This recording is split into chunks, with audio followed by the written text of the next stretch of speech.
फिलहाल के लिए हम जो चर्चा करने जा रहे हैं यहीं से शुरू कर रहे हैं अब हम, ठीक है? दोबारा से सुनिए।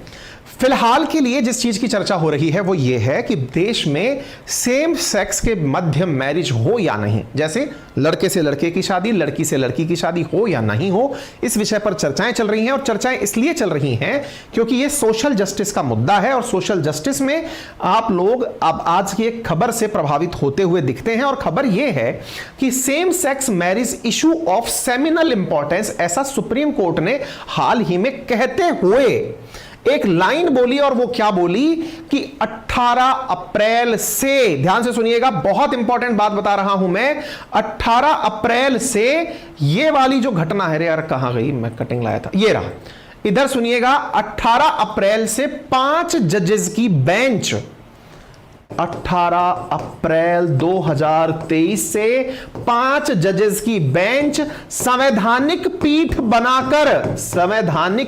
बनाकर इस मामले की सुनवाई करेगी। तो मैं आपको यहां बताना चाह रहा था कि सेमिनल इंपॉर्टेंस होता क्या है। मैंने आपसे कहा कि कोई भी कृत्य, ऐसा कोई भी कार्य जो कि भविष्योन्मुखी हो, जिसका प्रभाव आने वाले समय में पड़ता हो, उसे सेमिनल कार्य कहा जाता है। जैसे मैंने आज आपसे कहा कि बच्चों को संस्कार सिखाइए कि वो बड़ों का सम्मान करें, तो आज आपने सिखाया, उसका संभवतया आज तो केवल उन्हें आशीर्वाद मिला, लेकिन भविष्य में उनके पर्सनैलिटी का वो एक अभिन्न अंग होगा। तो ये जो हमने सिखाया इन्हें, ये एक सोशल वैल्यू है जो कि आगे चलकर उनके जीवन में बहुत सारे सामाजिक मूल्य विकसित करेगा और ऐसी स्थिति में वो एक सामाजिक प्राणी बनने में आसान कहलाएंगे। ऐसी स्थिति को हमने सेमिनल इंपॉर्टेंस का कहा। तो सुप्रीम कोर्ट ने हाल ही में क्या कहा है कि सेम सेक्स मैरिज के मुद्दे पर अगर हमने कोई भी निर्णय ले लिया तो वो आज के विषय में सेमिनल इंपॉर्टेंस का मुद्दा कहलाएगा, अर्थात इसका विषय का प्रभाव आज नहीं, आने वाली पीढ़ियों पर बहुत लंबा पड़ेगा। इसलिए हम नहीं चाहते कि इस पर फैसला तुरंत लिया जाए। तो फिर बोले इस पर फैसला 18 अप्रैल से सुप्रीम कोर्ट के अंदर संवैधानिक पीठ बैठकर निर्णय करेगी। अब संवैधानिक पीठ क्या होती है? जब भी हमारे संविधान के अंदर कोई भी प्रश्न ऐसा खड़ा हो जो कि सब्सटेंशियल क्वेश्चन ऑफ लॉ की बात करता हो, यानी कि कानून जहां पर अपनी व्याख्या चाहता हो सुप्रीम कोर्ट से, तो वहां पर संवैधानिक पीठ बिठाई जाती है। संवैधानिक पीठ मिनिमम 5 जजेस से मिलकर बनती है, सुप्रीम कोर्ट में ही बनती है, और ऐसे विषयों पर सुप्रीम कोर्ट की संवैधानिक पीठ निर्णय लेगी।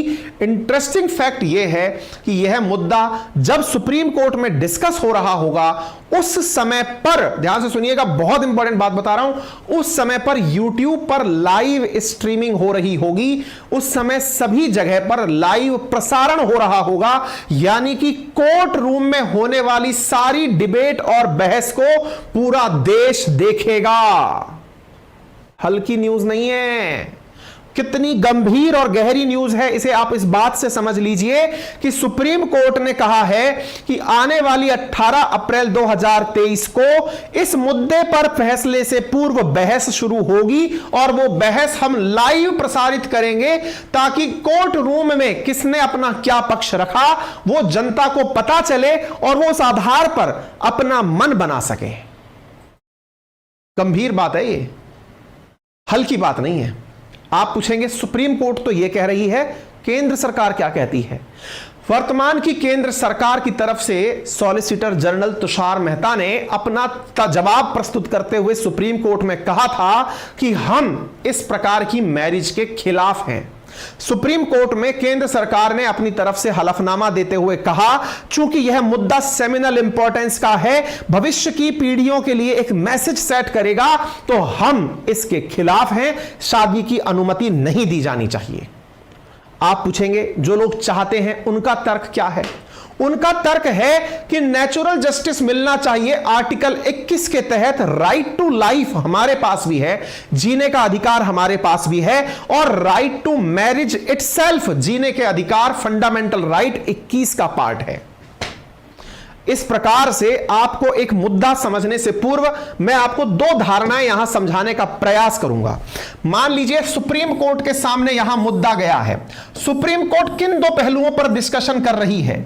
पक्ष और विपक्ष। असल में है क्या? अब पक्ष और विपक्ष आप अपने लेवल पर डिसाइड कर लीजिए। पक्ष यानी जो चाहता है कि शादियां अलाउड हो, शादियां अलाउ हो, और दूसरा जो चाहता है कि शादी अलाउ ना हो, शादी ना हो पाए। जो लोग शादी चाहते हैं उनके पास तर्क क्या है? उनके पास तर्क है, जो लोग शादी चाहते हैं कि सर आर्टिकल 21 क्या है? आर्टिकल 21 भारत के संविधान के अंदर जीने का अधिकार, राइट टू लाइफ है। राइट टू लाइफ के अंदर जो कंक्लूजन निकले हुए हैं, जैसे पुट्टू स्वामी केस के अंदर आर्टिकल 21 से ही निजता का अधिकार निकल कर आया था। निजता बोले तो राइट टू प्राइवेसी निकल कर आया था। तो राइट टू प्राइवेसी आर्टिकल 21 के तहत फंडामेंटल राइट है।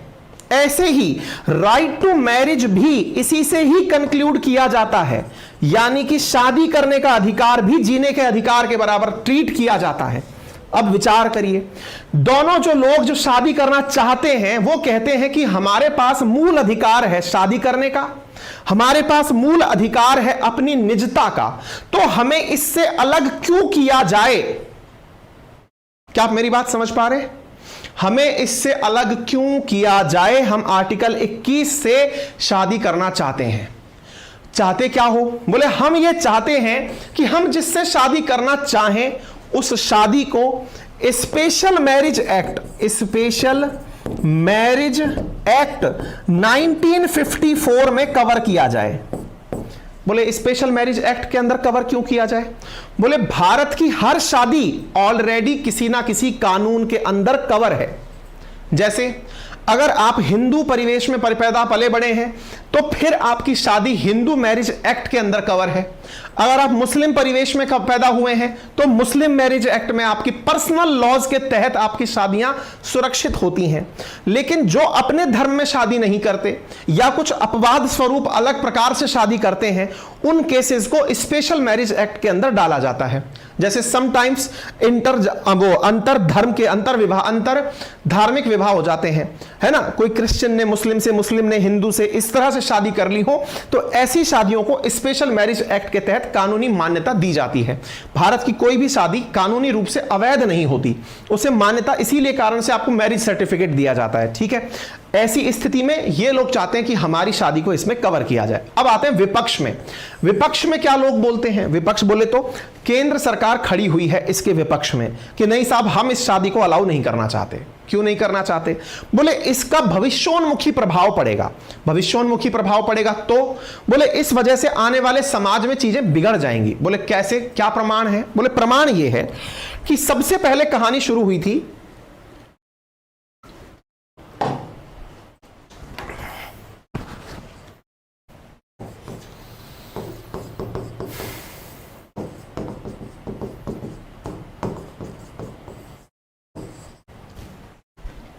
आईपीसी की धारा 377 से।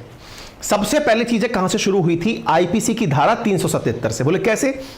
बोले साहब, जब से आपने डीक्रिमिनलाइज किया, डीक्रिमिनलाइज का मतलब गैर अपराधीकृत सूची में डाला, किस चीज को? सेम उसको क्या बोलते हैं ना, अरे डीक्रिमिनलाइज किया था गे, लेस्बियन और इनको एलजीबीटीक्यू को आपने जब डीक्रिमिनलाइज किया था, तो ऐसी स्थिति में आपने उन लोगों को एक अलग मैसेज दे दिया कि आप इसके पक्ष में हैं। बोले आपने जब डीक्रिमिनलाइज किया था ना 377 को, उसी का प्रभाव है कि ये शादी की मांग करने आ गए। एक मूवी बनी है यार, उसके ऊपर मैं भूल रहा हूं, आयुष्मान खुराना और उसके है बधाई 2 करके है ना, गूगल करना एक बार, आयुष्मान खुराना और जीतू की है, अपने अलवर वाले जीतू की, बधाई हो और बधाई 2 पता नहीं क्या है, मूवी का नाम मैं मिस कर रहा हूं। ठीक है, तो ऐसी स्थिति में बोले आपने जब 377 को डीक्रिमिनलाइज किया तो उसका अर्थ यह पड़ा कि उन्होंने सोच लिया कि सरकार इसके मतलब सुप्रीम कोर्ट पक्ष में है, तो उसका आज आप देख लो, आज शादी मांगने आ गए आपसे, फिर कल बच्चे मांगने आ जाएंगे। बधाई हो तो अलग है, एक और भी है मैं भूल रहा हूं, शुभ मंगल ज्यादा सावधान, हाँ, शुभ मंगल ज्यादा सावधान, हाँ, वो फिल्म इसी बात पर बनाई गई है। ठीक है ना। तो ऐसी स्थिति में बोले ये जो परिणाम निकल के आए ये आपके उस चीज के परिणाम हैं। अब इस बात को पूरा अब हम डिटेल में समझने का प्रयास शुरू से करते हैं, ठीक है। मैंने आपको दोनों पक्ष रख दिए, अब इस बात को सीक्वेंस में समझते चलिए। तो सबसे पहले same sex marriage seminal importance का विषय है, यानी कि भविष्य में प्रभाव डालेगा। सुप्रीम कोर्ट भी इस बात को मानता है। इसी कारण से लाइव स्ट्रीमिंग करने का प्रावधान किया गया है। किस चीज का? इस पूरी घटना का। कब से? 18 अप्रैल 2023 से, जब यह केस आएगा। सेक्शन 377 सितंबर 2018 के अंदर सुप्रीम कोर्ट ने होमोसेक्सुअलिटी को एक क्राइम मानने से इनकार कर दिया था, यानी डीक्रिमिनलाइज कर दिया था कि यह अब अपराध नहीं है। अपराध नहीं है इसका मतलब यह नहीं है कि परमिशन दे दी गई है, अपराध की श्रेणी से हटा दिया था। अपराध की श्रेणी से हटाने के बाद में फिर एक इस कहानी के अंदर ट्विस्ट जुड़ा, और वो जुड़ा निजता के अधिकार से। और जो निजता का अधिकार है वो, अच्छा माफी चाहूंगा, ये जो 377 वाला केस है ना, ये case Navtej Singh Johar versus union of India के नाम से जाना जाता है। आपसे भविष्य में अगर कोई प्रश्न पूछा जाए, कई बार मतलब क्वेश्चन पूछे जाते हैं कि इस केस को किस नाम से जाना जाता है, नवतेज सिंह जौहर केस किससे संबंधित है, तो ये नवतेज सिंह जौहर केस है 370 के डिक्रिमिनलाइज होने से, ठीक है। दूसरा एक निजता का केस बड़ा फेमस है, जिसको भी यहां पर तर्क में लाया जा रहा है, राइट टू प्राइवेसी। उस केस को जाना जाता है justice KS. Puttaswamy case. Justice KS. Puttaswamy case versus मतलब यूनियन ऑफ इंडिया केस के नाम से इसे जाना जा रहा है, जिसमें निजता के अधिकार को, राइट टू प्राइवेसी को राइट टू लाइफ के बराबर माना गया था, फंडामेंटल राइट माना गया था, ठीक है ना। तो इन दो केसों को ध्यान में रख करके ही 377 यानी कि नवतेज सिंह शरण कहां गया, नवतेज सिंह जौहर और पुट्टुस्वामी केस, इनको आधार मानकर ही लोग शादी को लीगल कराने के लिए कोर्ट में पिटीशन डालकर बैठे हैं, ठीक है। तो ऐसी स्थिति में आर्टिकल 21 के दायरे में लाने के प्रयास के चलते यहां पर यह मुद्दा सुप्रीम कोर्ट पहुंच गया, और सुप्रीम कोर्ट ने इस मुद्दे को उठाकर संविधान पीठ को दे दिया, 5 जजेस की बेंच को दे दिया। अब आप सवाल पूछेंगे, सर 5 जजेस की बेंच को देने का जो तरीका है, वो तरीका सुप्रीम कोर्ट को ताकत कौन देता है? तो वो तरीका है आर्टिकल 145 का क्लॉज 3, जिसके तहत यह कहा गया है कि एटलीस्ट 5 जजेस should decide on any case involving A substantial question of law. यानी अगर कोई भी युक्ति युक्त प्रश्न खड़ा हो कानून के ऊपर, तो भारत के संविधान का आर्टिकल 145 क्लॉज 3 सुप्रीम कोर्ट को यह ताकत देता है कि वो उस पर संवैधानिक पीठ बिठा करके कानून का सही इंटरप्रिटेशन निकाल सके। यही कारण है कि अभी फिलहाल में इस मुद्दे को संविधान पीठ के पास भेज दिया गया है। क्लियर? इंपॉर्टेंट है ये आर्टिकल, मैंने जितने भी पॉइंट बताए ये सब इंपॉर्टेंट है। नवतेज सिंह जौहर या फिर दूसरा वाला जो पुट्टुस्वामी, या आर्टिकल 145(3), और अब आने वाली 18 तारीख को जो फैसले आएंगे वो इंपॉर्टेंट होंगे। क्यों? क्योंकि 5 जजेस की कॉन्स्टिट्यूशनल बेंच इस मामले को डिसाइड करेगी कि सेम सेक्स मैरिज को अलाउ किया जाए अथवा नहीं किया जाए। सुप्रीम कोर्ट से ये लोग मानते क्या हैं? इक्वल मैरिज राइट मांगते हैं। किस चीज के कारण? स्पेशल मैरिज एक्ट 1954 के कारण, कि साहब हमें पावर दी जानी चाहिए, ठीक है। तो अब ये चर्चा में क्यों है, मैंने पूरी तरह से बता दिया। याचिकाकर्ता की मांग क्या है? 1954 के तहत वो आधार चाहता है। हमने हिंदी इंग्लिश दोनों देना प्रयास शुरू कर दिया है। स्पेशल मैरिज एक्ट, ये पूरा कंटेंट हमने कमेंट बॉक्स के अंदर आपको एक टेलीग्राम लिंक पिन किया हुआ है, वहां पर मिल जाएगा, ठीक है ना, अंकित अवस्थी सर के नाम से। स्पेशल मैरिज एक्ट के अंदर सेक्शन 4 कहता है कि 2 नागरिकों को विवाह में बंधने की इजाजत है, लेकिन उसका सब सेक्शन C कहता है कि सिर्फ पुरुष और महिलाओं की ही शादी मान्य है। तो ये लोग जो हैं वो समलैंगिकों का विवाह भी इसी दायरे में लाने के लिए प्रयास करते हैं। इन लोगों को LGBTQ कम्युनिटी के अंदर डाला जाता है। सेम सेक्स मैरिज में जो ये शब्द है LGBTQ, यहां लेस्बियन शब्द का अर्थ है महिला और महिला के बीच में संबंध, गे का अर्थ है पुरुष और पुरुष के बीच में संबंध, बाइसेक्सुअल का अर्थ है ऐसे शख्स जिन्हें संबंध लड़का और लड़की दोनों से हो, ट्रांसजेंडर जिनका लिंग जन्म के समय तय किए गए लिंग से मेल नहीं खाता हो कि ये मेल है अथवा फीमेल है, क्वियर जिन्हें नहीं पता कि उनका इंटरेस्ट किन में है, यानी वो किसी की तरफ अट्रैक्ट होते हैं, उन्हें ये पता ना हो, उन्हें क्वियर कैटेगरी के अंदर डाला गया है, ठीक है। अब ये स्पेशल मैरिज एक्ट 1954 क्या है? तो मैंने आपको शुरुआत में ही बता दिया था, भारत के अंदर सभी प्रकार की शादियां किसी ना किसी कानून से बंधी हुई हैं। यानी अगर आज मैं मैरिड हूं तो मुझे जो विवाह का सर्टिफिकेट मिला है वो हिंदू मैरिज एक्ट के तहत मिला है। स्पेशल मैरिज एक्ट उन केसेस को कवर करता है जो कि आपके धर्म के अनुसार यानी पर्सनल लॉज के अनुसार कानून में बंधी हुई नहीं है। तो ये लोग उसी के अंदर अपने लिए प्रावधान चाहते हैं। सरकार क्या कहती है? सरकार की तरफ से सॉलिसिटर जनरल तुषार मेहता ने कहा कि supreme court is shouldering a very heavy responsibility of deciding how society will develop। यानी सुप्रीम कोर्ट एक ऐसा कार्य करने जा रही है कि समाज कैसे चले इसका निर्णय वो करेगी। यहां ध्यान देने की बात यह है, the moment same sex marriage is recognised question of adoption will come. मतलब जैसे ही सेम सेक्स मैरिज को पहचान दी जाएगी कि हां ये अलाउड है, तो ऐसी स्थिति में फिर लोग इसको करने लगेंगे। Parliament has to debate the psychological impact on child who has parent of same sex। अब ऐसी स्थिति में ये लोग भविष्य में बच्चे भी आहरण करेंगे।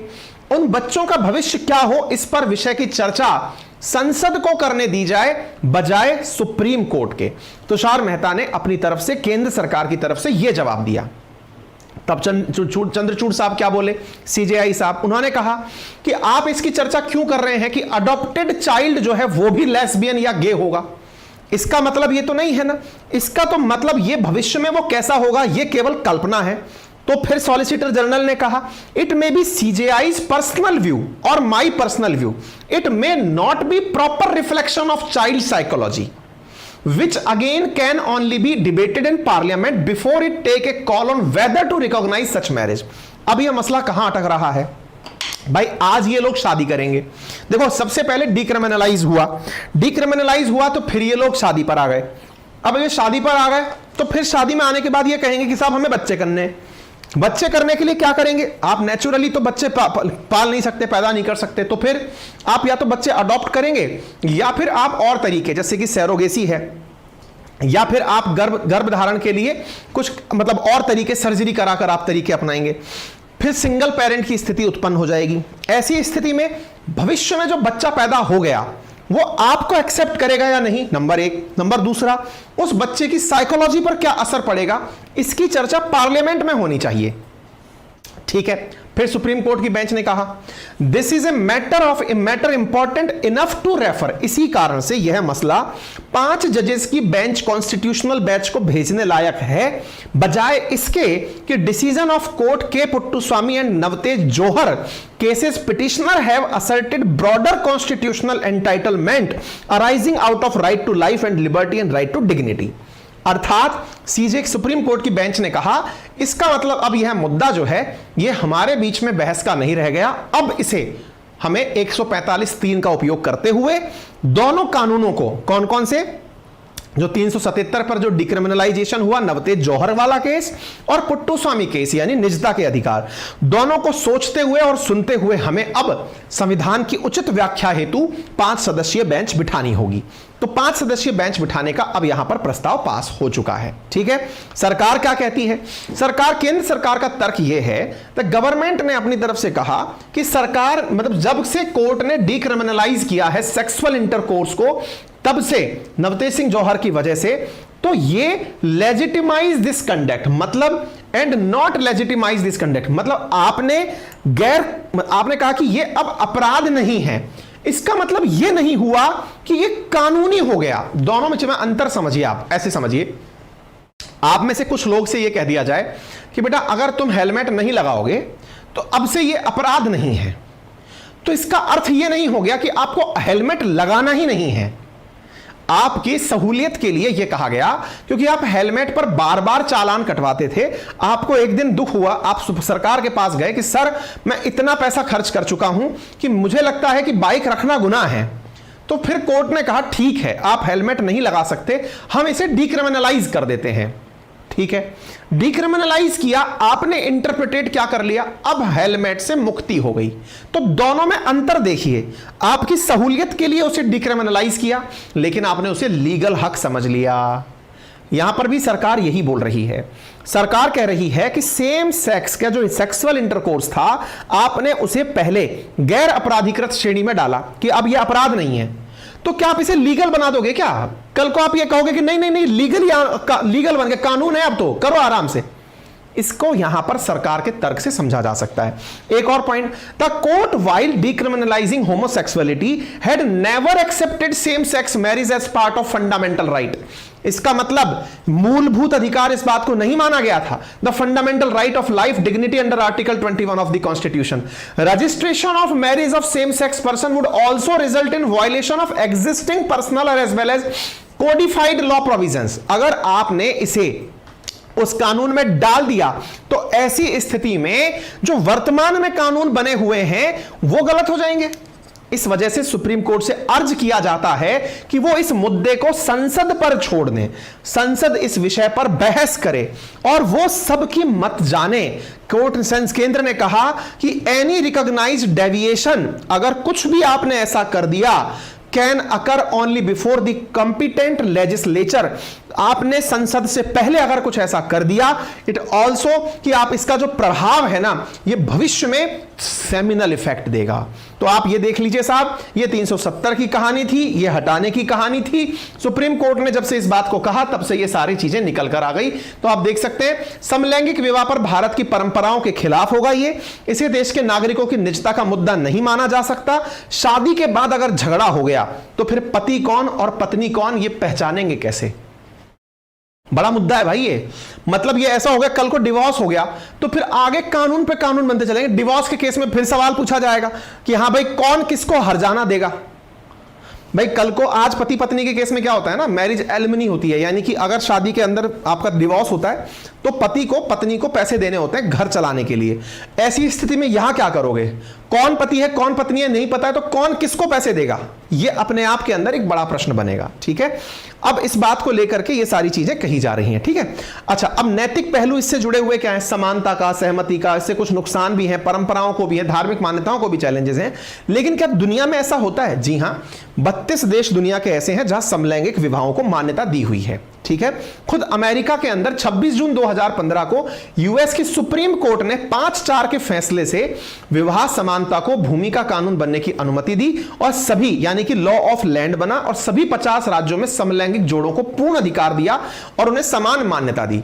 यानी खुद अमेरिका जो कि डेमोक्रेसी का सबसे पुराना देश कहा जाता है, वहां 2015 में सेम सेक्स मैरिज को अलाउ किया गया था। ठीक है, फिर ताइवान की बारी आती है, फिर कोस्टा रिका की बारी आती है, ऑस्ट्रेलिया, आयरलैंड, स्विट्जरलैंड, ये बाकी सारे देश हैं, अर्जेंटीना, ऑस्ट्रेलिया, जहां पर इस मैरिज को अलाउ किया हुआ है। ठीक है, उम्मीद है कि आप सभी साथी इस बात को समझ गए होंगे पूरी तरह से। हमारा एप्लीकेशन जिस पर कोर्स अभी 1999 में दिया जा रहा है, जिसमें हिस्ट्री, ज्योग्राफी, पॉलिटी, इकोनॉमी पढ़ाई जाएगी पूरे 1 साल की वैधता के साथ में। ज्योग्राफी वहां पर वर्ल्ड ज्योग्राफी अभी चल रही है। मैपिंग की क्लासेस अप्रैल 1st वीक से शुरू हो जाएंगी। उसके लिए आप में से जो भी साथी उसमें एनरोल होना चाहें वो हो जाएंगे। उसके लिए एक अलग से हम बैच लेकर आएंगे। अभी आपसे डिस्कशन हुआ है, आपने हामी भरी है, तो हम इसको पूरी तरह से करने का प्रयास करेंगे। ठीक है, 1 साल के लिए आपको कोर्स की वैलिडिटी मिल जाएगी चारों सब्जेक्ट्स के साथ में। अगर आप में से अभी कुछ भी साथी ज्वाइन करना चाहें तो उसे जरूर ज्वाइन कर सकते हैं मात्र 1999 में। Thank you so much. अपना ख्याल रखें, बड़ों का सम्मान करें, छोटों को प्यार दें, अपना व्यक्तित्व इस प्रकार से विकसित करें कि महिलाएं आपके साथ सुरक्षित और सम्मानित महसूस करें। धन्यवाद।